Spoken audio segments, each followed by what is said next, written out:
I am here. Okay. I'm sure our Yeah. adoring public will tell us if we're not. So, welcome to Starkel Nutrition's Community Hour. I'm Autumn, and this is Katie, and we are going to talk about feeding kids today. So, for those of you who aren't familiar with Starkel Nutrition, we are a nutrition practice located in Seattle, Washington. And our actual physical location is near the University of Washington. However, we are seeing patients 100% telehealth right now. So if you are in the state of Washington and you want to visit us, go for it. We have 9 providers who specialize in different areas of nutrition. We do mental health counseling, chronic medical conditions, maintaining a healthy lifestyle, autoimmune diseases, gastrointestinal diseases, diabetes, high cholesterol, eating disorders, oncology, nutrition, brain health, and general wellness. We do it all.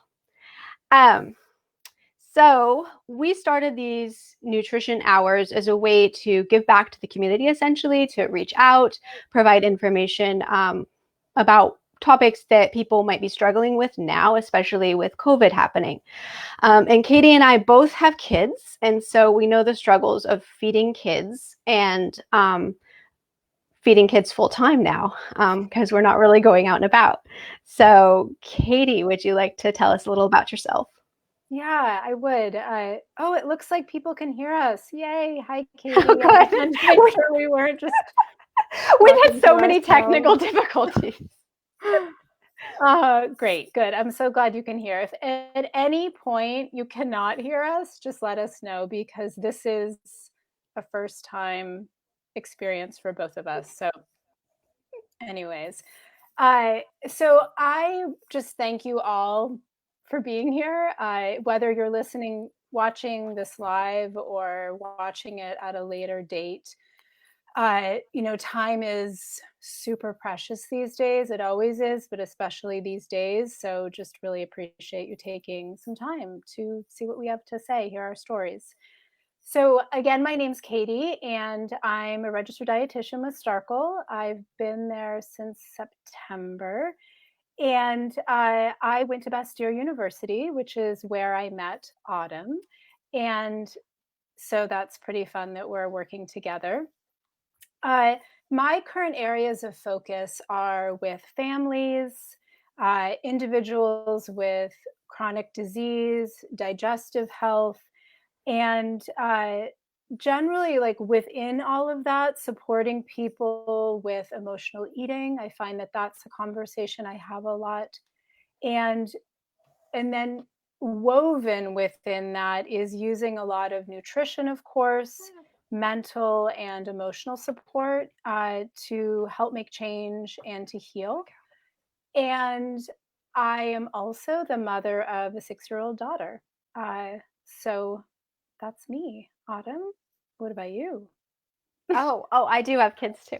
I've got a 3-year-old boy and a 6-year-old boy. I have 2 boys. Um, and I actually, let me pull up the thing that tells us what we're doing next. Oh yeah, I'm introducing myself. You're introducing yourself. It's been a morning. If you want to hear about feeding kids, like we can talk all about that. Yeah, I want to hear some stories. Yeah, right. So my name is Autumn Hoverter. I have an undergraduate in psychology from the University of Washington and a graduate degree from Bastyr, again, where Katie and I got to know each other. I've done a lot of things in my professional life. I've done a lot of corporate wellness, a lot of speaking engagements. I worked briefly at the Bastyr Clinic, training up the next generation of dietitians. And I joined Starkel Nutrition last year in order to start working with patients again. I do weight loss, cardiac care, general health. I'd say the bulk of my clients are digestive wellness. So if you have diarrhea or constipation or SIBO or nausea and you don't know why, I would love to see you. There was more there, but that's the bulk of it. Oh, kids. So I see some kids, but I don't see a lot of kids. But I have a really special place in my heart for parents of young children and working out how you are going to make your health changes while juggling trying to feed kids, schedules, having no time, et cetera, et cetera. And so with that, I think one of the first questions we were thinking about was, Katie, I wanted to ask you, as a dietitian, what was one thing that surprised you about feeding your own children? So going into this, you had your kids, then you had expectations. What was easier or harder than what you thought it would be? So before I answer that question, the most important question today is, what kind of tea are you drinking? So Autumn and I adore tea. We have lots of tea together, whether it's virtually or in person. So tell me what kind of tea you're drinking. Okay. Well, I'm drinking my tea in this lovely Autumn cup that Katie actually got me for my birthday a couple years ago. I'm drinking a nice English breakfast because I ran out of my Colombian breakfast blend, which I have to reorder. So it's just a straight, regular, nicely caffeinated English breakfast to get us through this. How about you? It's critical. I've got Tulsi tea today. So hopefully to help me with stress of, any variety. All right. So going back to your question, I think you were asking about what was the thing that had surprised me the most about feeding my daughter. Yeah. So thing that surprised me the most, or that was the hardest, and then thing that was the hardest, let's start there. I'm sort of mixing them up. So the piece that was the hardest for me and very unexpected was discovering that our daughter had a nut allergy. She was a little almost a year old when we started introducing nuts to her. And initially, her reaction, so the first nut that she had was cashews. And I later learned from the allergist that cashews are more of a allergenic nut. I actually didn't know that, which was interesting. So she had, I'll just tell you the story a little bit because I imagine there's other folks out there who can relate. So she had hives right away. She was okay, they went away, but it led us on this path of going to the allergy doctor, getting the different tests that are done, like the skin prick tests that go on the back of little kiddos, which is really hard to do when you're dealing with a kiddo who's 1 at that time. And then just the whole process that goes along with allergies. If other people, understand that it's, there's oral testing where you are in the doctor's office and you're waiting to see if they're going to react and swell up or whatever. And that was really unexpected and very scary and continues to be that way. We carry EpiPens wherever we go. We read labels even more so than we do as dietitians. And our daughter certainly has to ask every time whether something has nuts in it. So it's definitely something that it was very unexpected and is something that you just deal with on an ongoing basis to a certain extent. Yeah, go ahead. Oh, I was going to say, have you ever had to use the EpiPen? Never had to use the EpiPen, thankfully. Oh. We've had to use, yeah, I know, histamine, antihistamines for a potential reaction, but never the EpiPen. Never the EpiPen. Yeah, and it's interesting because I was there through this process, but even when you guys come to our house, or used to come to our house, in the past, it's like, okay, we're wiping surfaces and I'm reading labels and okay, can we have this? Can we not have that? If we're trying to provide something fun, and we're not even the ones doing it firsthand, and it's nerve-wracking. Yeah. It's intense. I just want to check in before I go further. Are anyone not be able to hear us? Or if there's anyone who's watching who hasn't said hello, does anyone else have experience with kiddos with allergies? Well, if you do, feel free to post. And I think we forgot to say this, but please ask us questions if you have any. If you don't, that's fine. We're happy to just talk. Yes, Um, we're good at that. Do you want me to go into the easier or different piece, or do you want to talk about the hardest part? um, I guess there wasn't really so much a hardest part as like, I think my expectations. So, my kids don't have any, allergies now, though my second kid had really terrible eczema when he was nursing, and we had to take a lot of stuff out of our diet. Um, that wasn't necessarily hard because I kind of knew what to do, but Right. I would expect some people, if you don't have a master's degree in nutrition, that would be really nerve wracking. So we had to take out wheat, soy, dairy, garlic and onions, I think, for the reflux. And we went through a year with him just spitting up. So that was challenging. Did you But ever find out what it like? Was it a combination, do you think, of things, or was it? it was maybe a combination. There was nothing. I mean, the doctors didn't really have anything to offer. They're like, Mhm. here, you can put them on this meditation. That would be good. That might work, Medication. actually. Yeah. That might work. Or they offered to send us to Children's for one of those things you can sleep on that Oh, props yeah. the kid up. We never Yeah. actually had to go that far. I just did an elimination diet, and I just started taking things out and challenging them, and it his reflux went away. And then when he turned about a year old, when his gastrointestinal system was working a little bit better, I Yeah. just started slowly adding stuff back in, and he stopped responding to them, which is good because now that he can have dairy, it's the only thing he wants to eat. Yes, that sounds familiar to me.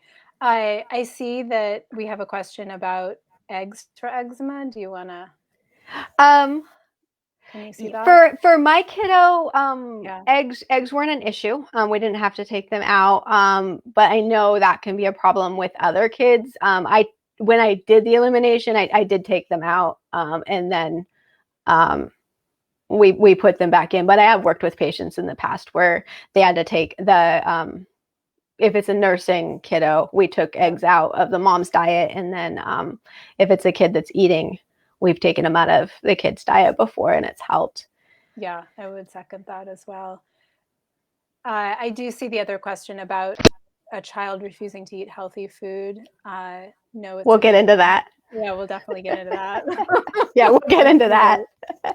Uh, uh, yeah, that's a big one. The eczema piece. It can be really frustrating too, just to like it's such a big puzzle or, tangled well, yeah, and web. it's especially hard too because it's like you're not just doing the mom's.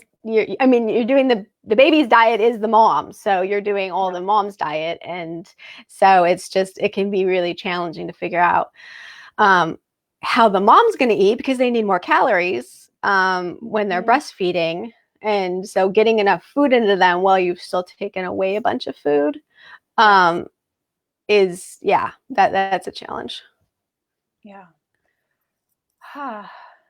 So for you, when you're a Bastyr trained dietitian, for those of you who are not familiar with Bastyr, it's a really whole foods focused nutrition degree. And so what expectations did you have feeding your kiddo going into it that have since gone by the wayside?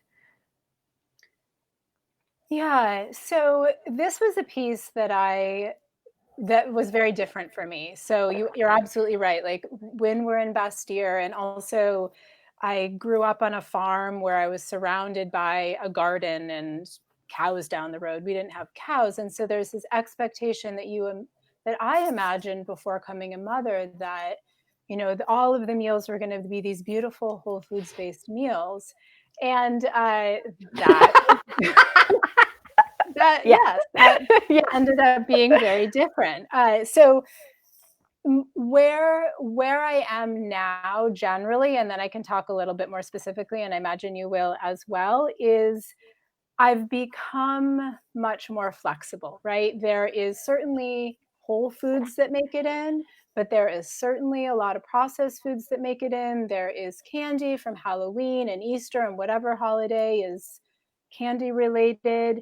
And I'm creating space for it all, right? I'm trusting in the process, and I'm trusting in Flora that she will, if she has space for it, she'll try it. And I think kids, for the most part, are very in tune with their body, for the most part, which is pretty incredible. So trusting that that is still there for her. Uh, what about you? I mean, I can have some specific examples, but what about you with how it morphs? Well, yeah, I think I had a little bit of rose-colored glasses going into it. I wouldn't say it was extreme. I've got nephews, so I could had I'd seen kids being fed, but yeah. So my older son, I was actually pretty lucky. My older son, he eats tons of stuff, and he came into the world that way. There's the old adage: if you expose your kid to it, over and over again, he'll eventually try it. He or she, they will, and they'll like it. And I'd say that worked really well with Teo, who's 6. He's still got a pretty expansive diet, and it worked not at all with Leo, who is 3. I like to think I fed them about the same way. I made similar baby food for them, and I presented the foods. And it took years for Leo to try a carrot. Like, I would cut up carrot. We started with soft carrots. He didn't like them. Hard, fresh carrots, put it on the plate, put it on the table. He'd be throwing it off the plate. And I'd say now he reliably eats them. And we've been going through the same thing with each and every vegetable. For years now, he's been confronted with cucumbers. And it's just recently that they've passed his lips. And now he doesn't eat them anymore. And that's okay. I mean, he's going to get what his body needs. I think he ate 5 satsumas the other day. And that was also okay with me. That seems like a lot, but it's what his body wanted to eat, and he hadn't had any fruit in a while. So I thought, hey, he needs the vitamin C. Go nuts, kiddo. Yep. Oh, it's amazing. I I think that off of that, and I was trying to remember if I was going to talk about this later on. Uh, is I really remember, like, there was a period of time that Flora like loved roasted cauliflower with turmeric, and I was so excited because it's turmeric and Finally! cauliflower. Yeah.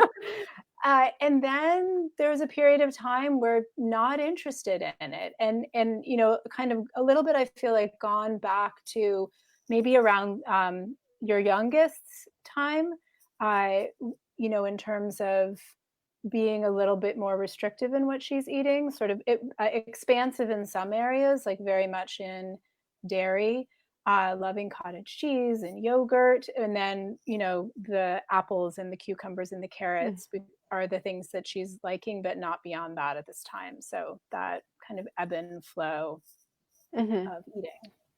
Yeah, it absolutely is. Well, and it's funny because apples usually work in our house, like, and so I try my best to have the kids help where they can. Yes. And so, yeah, yesterday, so Leo, he's the 3-year-old. He was cutting up with a nylon knife. I'd cut some pieces, and then he was using a knife to cut them into smaller pieces. Because the more involved they are with the food, again, theoretically, they eat it. Plates go out to the table. What do you have? Grilled cheese, apple, and snow peas. Plate comes back from the table. The grilled cheese is gone. The apple has not been touched. The apple that he painstakingly cut up by himself. Right. None of it. He ate none of it. Didn't eat any of the snow peas. just the grilled cheese. And so you do your best. We'll try again tomorrow. And with that, I was thinking about the things that people ask me in appointments, everybody wants to know what I feed my kids. And I would say what I feed my kids shouldn't necessarily be the template for what you feed your kids. But what I will say has been working is trying to get a variety of fruits and vegetables and offering different ones. Even if it's not, you don't need all of them in the course of a week, but like trying to get some different stuff. Like we had a cantaloupe this week in the CSA. Yeah. So that was new and different. They haven't had cantaloupe in a long time. It's not, we always have apples, but cantaloupe, this is fun. Next week, we won't have a cantaloupe. Next week, we'll have, I don't know, strawberries or something like that. But just to keep the variety going, keeping the interest alive, has been pretty helpful for us. Yeah, I know that. And for you too. Yeah. Cantaloupe every week, right? Yeah, that's true. I mean, kids get bored just like we do. What do you want to move into the COVID-19 situation or? Yes. Okay. Yeah, I mean, yeah, because, and I think I forgot to mention this at the time. We got started a little late, and we do apologize for that, but we've got probably 5 or 10 more minutes before the children again need at least me. Yes. I thank you for mentioning that. Yeah. So COVID, how has this shifted for you? Like how are you handling it? As Flora didn't used to be home all the time. She was in school. Yeah. So there's two ways that I'll answer that question.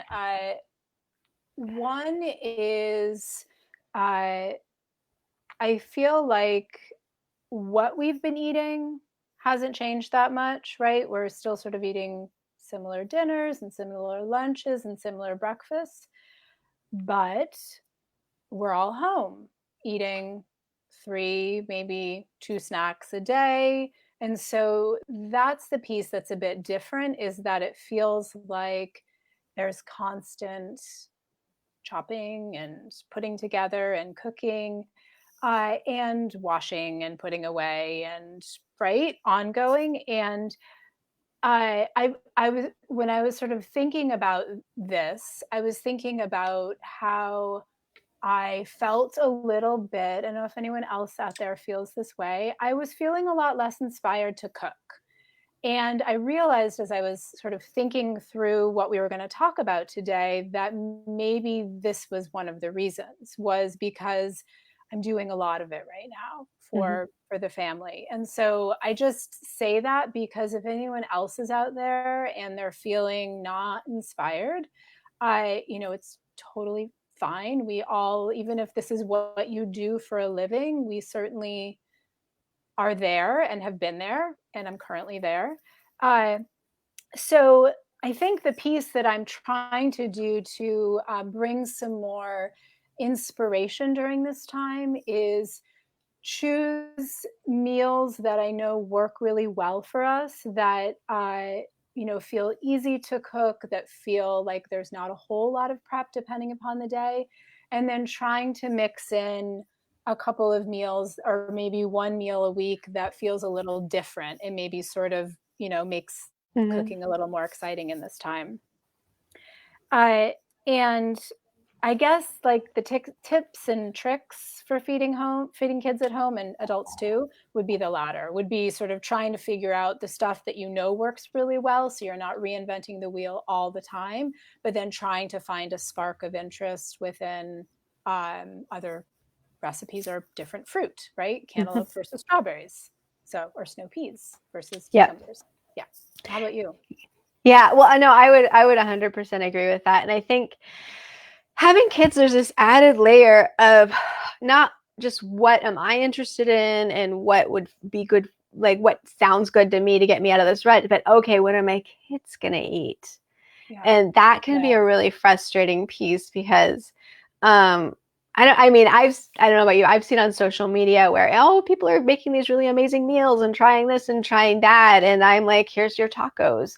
Nothing wrong with tacos. Love them. Well eaten in our house. But there's that palatability issue with kids. And it's not like you have to feed kid food all the time. But like they have more sensitive palates. They don't like strong flavors like adults do. I mean, that's normal. Yeah. So, just trying to go, okay, what I often do is I'll do like 4 meals a week that I know will be accepted. And then 3 meals a week that are like reach meals that sound good to me. And Yeah. I don't make them overly spicy. Like what I'll do is I'll make barbacoa in the Instant Pot. Okay, we're back to tacos. But I'll make We like tacos barbacoa. too. We love tacos. Yeah, we love them. And then I'll take out some of the beef out of the sauce and kind of drain the sauce off so they're not too spicy for the kids. And then I'll, spice up the sauce a little bit for the adults. And that way we're all eating the same meal.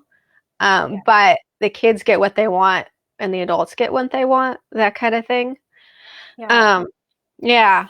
And I'm seeing we're having some questions. Would you add in different foods into a familiar recipe, or would that result in a revolt? Short answer, revolt. Long answer for me. So I don't know if you remember some years ago that book came out, Deceptively Delicious, Oh where yeah, they were hiding. hiding Mhm. food, they were hiding Yeah. vegetables and like brownies and stuff to make, to get the kids to eat the food. And I didn't have kids at the time, and of course I was like, oh my god, I can't believe they're doing that. Fast forward, I was making a veggie tamale pie. Note veggie in the title. Mm-hmm. The only accepted ingredients in that for my children would have been the beans. I happened to have some roasted zucchini and cauliflower, neither of which they like, which I pulsed in my food processor and put in, and then the spices covered it. You couldn't tell what it was. It just kind of looked like more bean stuff. I didn't tell them it was there, and they ate it. Not I'm glad they ate the vegetables. It was mostly for me. I wanted something other than beans in there.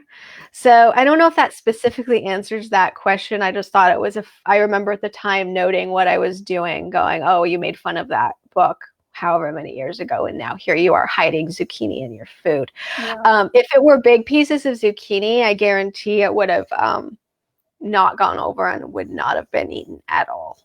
How about for you? I think,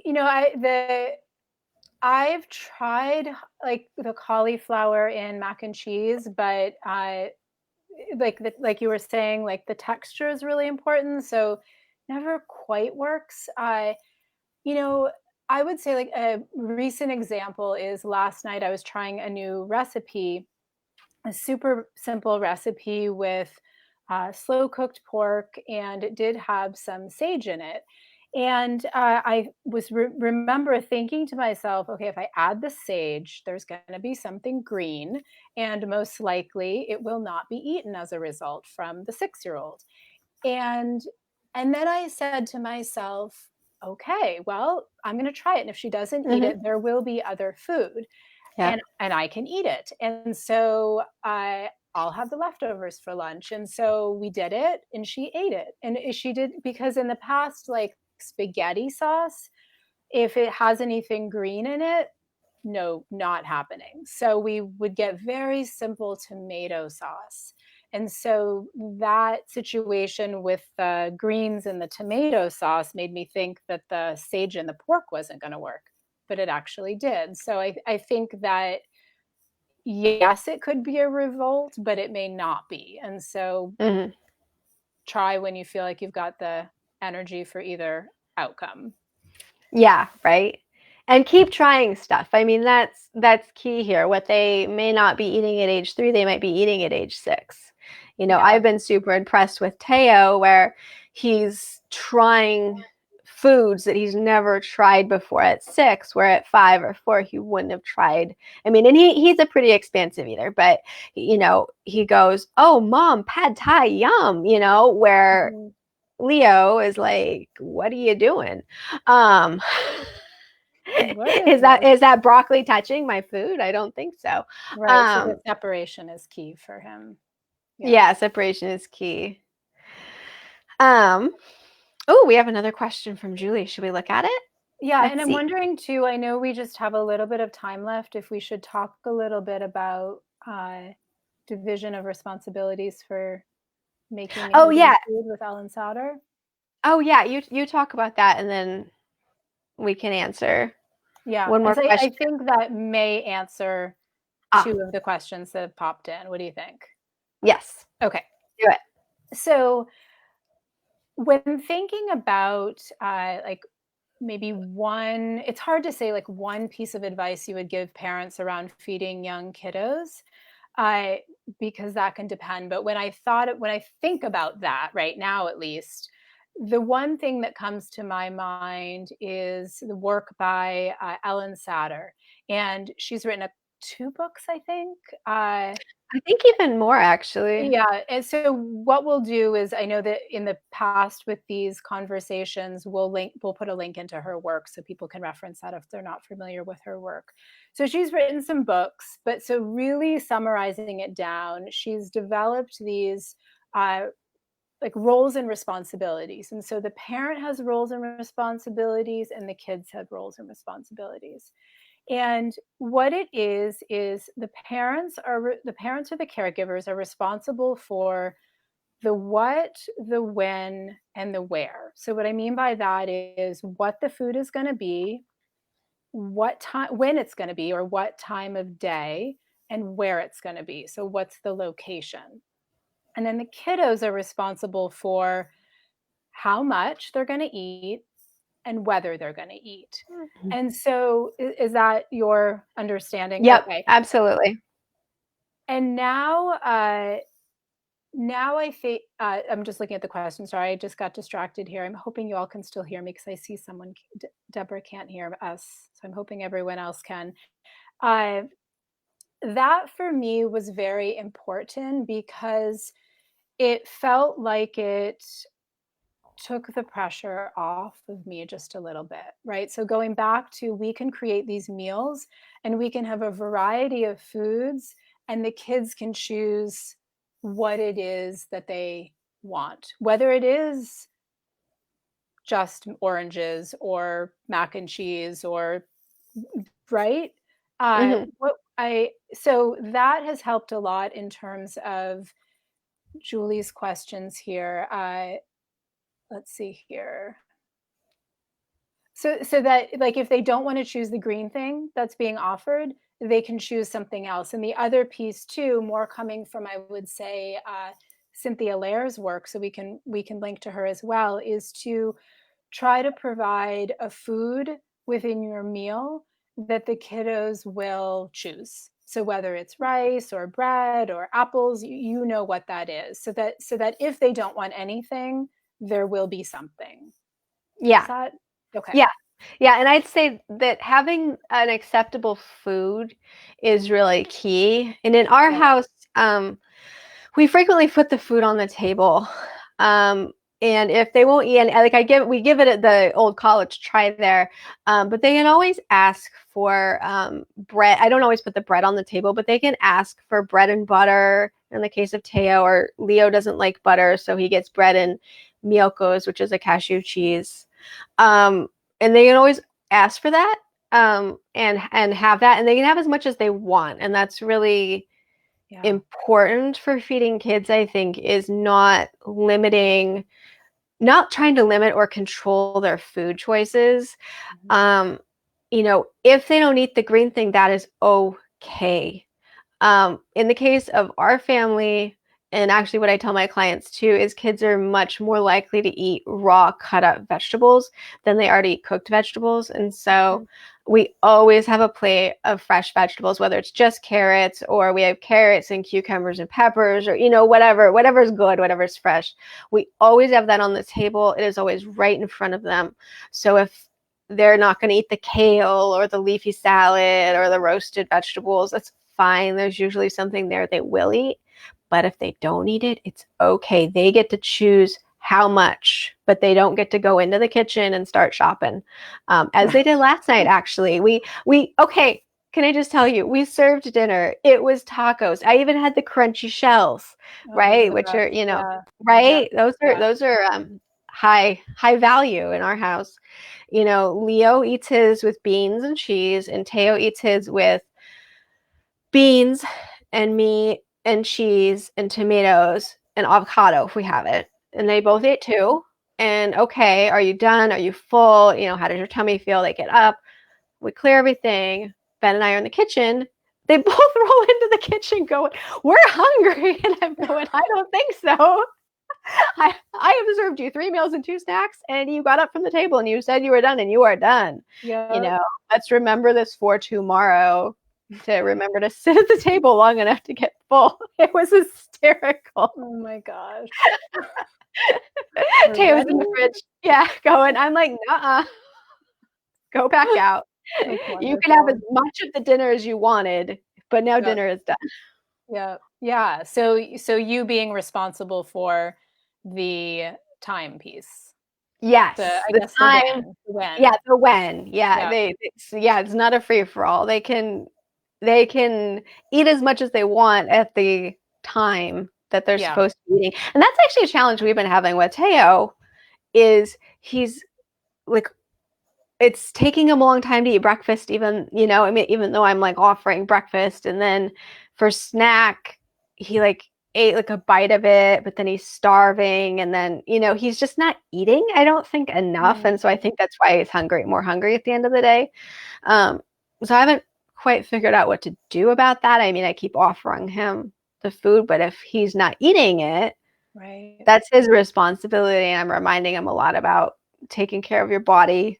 It's your body. It's your, your responsibility to give it food on a regular basis, that sort of thing. I don't know. Yeah, I think, I don't know.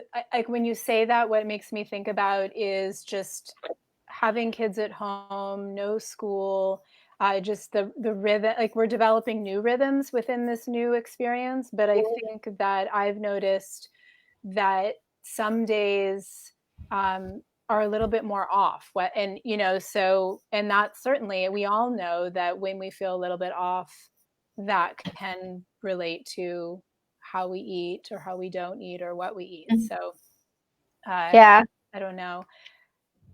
or I think the first month of this, I think they just ate for a month because everyone was just home. They just, both of them, we spent so much on groceries. Like they were just eating and eating and eating. It was really funny. I know we're reaching the end of our time, actually. But there was this one more piece I wanted to, it was more towards the parents than the kids. I just, going back to COVID and going back to the stress of all of this, and the fact that we are feeding all the time and it gets repetitive and gets hard. And I've been thinking about compassion, having compassion for ourselves. I was thinking about this yesterday. I'm realizing I'm stressed every time I eat. I'm just, because the kids are yelling, I'm, serving them their food. I'm standing there. I'm not chewing. I'm not swallowing. I'm anxious. I'm tired. Yesterday, I didn't even want to eat. I was just like, this is like, I've fed them their food. Now, do I have to eat too? And so just try to be, as parents, try to be gentle with yourself. Like, this is, if you're giving them frozen food, it's okay. If you're if they're getting TV with their meals just so you have a moment, it's okay. This is extreme. And so I'm saying that to the parents out there, but also saying that to myself last night as I was realizing that I was just like, how do I keep doing this? Yeah. No, I'm really happy you brought that up. It is super important to remember. I know for myself, like I think sitting down at dinner time, we try as much as possible to eat dinner as a family, and when it works with work and all. And I notice when I sit down for dinner right now, I'm much more tense than I was in the past. And what I've been trying to do to sort of separate that, like, okay, just made another meal, but it's the last meal of the day, is to do like a quick breath, like 3 breaths in and out through the Mhm. nose, or I've been lighting a little or turning on a little candle because I don't trust myself with flames right now. You're just leaving them burning. So so sort of trying to create that separation from like the cooking and the chopping and then the eating, and giving yourself some space to transition between those two periods and hopefully receive some of that nourishment in a less frantic way, which is what Yeah. happens. Yeah, because those deep breaths help so much. Because if you're in your fight or flight mode, bringing yourself down into that rest and digest, you're gonna get a lot more nutrition. And I was doing that last night at dinner. Mm-hmm. So the kids finished. I don't know if anybody else out there has this experience. The kids finished first, and then they got on the floor and they immediately started wrestling and screaming, Mm-hmm. which is not restful. And I was like literally taking my third bite of food. And later in the evening, Ben and I were like, maybe we need to come up with some better ground rules for after dinner. Like, how can we troubleshoot this? Because, we as parents shouldn't have to sit through, this level of disruption for every Wrestling single match. meal. Yeah. So, Yeah. Every day there's something new that every we day. are troubleshooting every day. Okay. All right. Does this feel, it's 1:59. What do you think, Katie? It's about. I think, we have to transition into the next part Next of thing. the day. Yeah, and I think we answered the questions. I think we did too. And, I did see one comment from Deborah. She said, we have middle school aged boys in our household, and they like different things. Pizza on Friday night, Taco Tuesday, pasta night, one with sauce and the other never with sauce. Yes, that sounds familiar. They were great eaters when they're younger, and now they're completely influenced by their peers. Yeah. And we haven't quite gotten to the peer thing yet. Yeah. At least personally, but yeah, the peer thing becomes huge when you get older. Yeah. Okay. So what are our takeaways from this? Katie, do we have takeaways? My personal takeaway from my experience would be like just trying. I think what you said about, was your word compassion?